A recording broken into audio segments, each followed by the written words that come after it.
So I was talking to Jafar, the founder of Barley and also one of the co-founders of Loopio. And, we're doing these kind of like new series now with the second half of season 2. And there's a few things I really wanted to dive into. Maybe just for starters, by the way, like Jafar is an amazing, amazing founder. Again, you can check the full episode to get the details of some of the Loopio story and really the beginnings of Barley, which is his current company. Loopio, for what it's worth, super successful company, grew to tens of millions in ARR, raised like $200 million. So Jafar he's an amazing, amazing founder and a really strong operator. So I was thinking back to my days at GymTrack, my previous startup. And when I started GymTrack, I was, talking like 8 years ago. I was effectively first-time founder. I mean, I'd done another kind of business before that. It was more of a small business. And I distinctly remember that when I was working on GymTrack, everything was hard, really hard. And specifically because everything was like, it was the first time I was doing anything. So, the first time hiring developers, the first time finding a lawyer, finding an accountant, like figuring out, what finance was, like even literally. And I remember fighting battles on, not understanding what a balance sheet was, what P&L was, and how they worked, and almost wanting to like reinvent finance, which was obviously a total fool's errand. But the point is, everything was super hard. And so inevitably, I had this thought that I think a lot of first-time founders have, and I was talking to Jafar about this, which is that like when you're doing your first startup, at some point you kind of think to yourself, wow, the second time, like the next time I do this, it's going to be so much easier.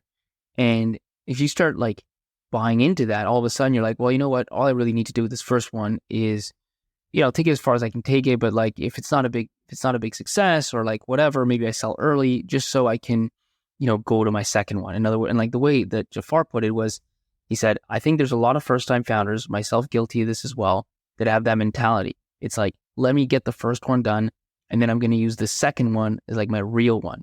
We used to talk about Loopio like that early on. And his point is, it's a fool's errand, right? It's a big mistake, and I'll get to why. But what he says is, if you get a lottery ticket and you win, you don't rip up the ticket and say, I'll get it next time, right? And so here's like what it comes down to. Like, if you look at the stats, right? Repeat founders, especially successful repeat founders, are 6 times more likely than first-time founders to create a unicorn. So then there's something to that. So there's something to this idea that like your second one is going to be the real one. But if you dig deeper, what you realize is we're talking about raising the odds from like 0.7% to like, 4 point something percent or whatever.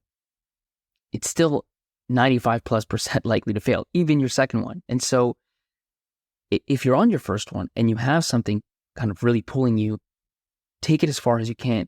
And the reason is, and this is what I was talking to Jafar about, is that because now he's on the second one, right? The second one really isn't that much easier. 0 to 1 is more art than science. 0 to 1 is really, really hard. And it's always going to be really, really hard. Yeah, you're going to get better at all the other stuff. Like you're going to get better at everything that's on the periphery, right? So it's true. The second time around, you're just going to know which lawyer to work with. You're going to know which accountant to work with. You're going to understand finance. You're going to know how to build a deck. You're going to know in general, like hiring practices and firing practices, like all that stuff you are going to get better at.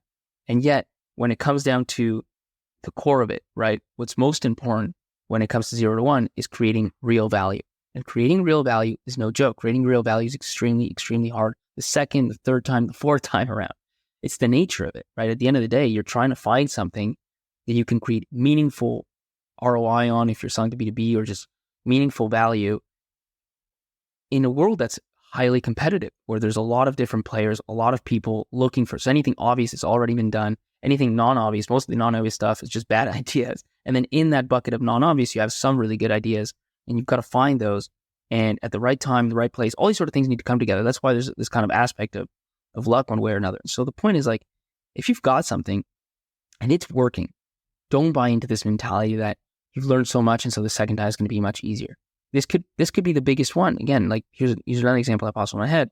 Think about Steve Jobs and Apple, right? So Steve Jobs starts Apple when he's super young. At one point he gets fired or whatever, and then he goes and starts Next. When he started Next, he was a much better founder than when he started Apple. He learned so much, and he had tons of credibility, so it was much easier for him to raise. In fact, he went out and famously spent like $1 million on a logo.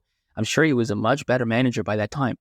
And yet, no matter what, Next was never going to be remotely close to as big as Apple was and even became beyond that, because Apple was just a much better kind of idea. It was in the right place at the right time, creating real value.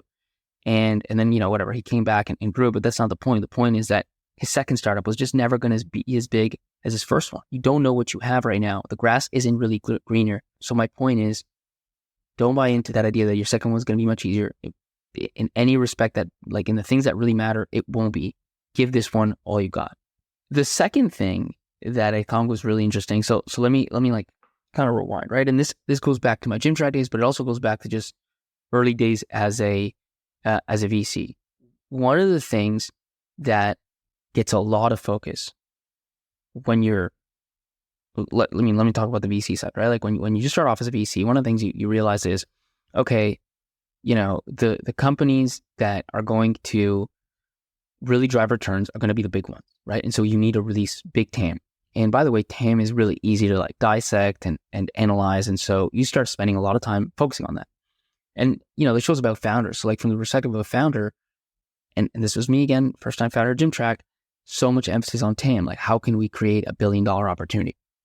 And one of the things that came out talking to Jafar and honestly a lot of these other founders was just how little attention they paid to TAM in the early days. In fact, Jafar was telling me how in the early days of Loopio, he constantly got dismissed by VCs because every VC he pitched was like, the space you're focused on. In this case, it's RFP software. And again, you can listen to the full episode to kind of learn more about that. But every single VC he met was like, the space you're focused on is tiny. The incumbents in the space aren't even big. So, why are you wasting your time? And neither he nor his founders, I think, gave much kind of thought to that. They just didn't bother themselves with it. What they cared about was just delivering customer value, right? Like, are customers buying my stuff? Do customers love my product? Am I getting word of mouth? Am I meaningfully better than whatever else is out there? And they just kept putting one foot in front of the other.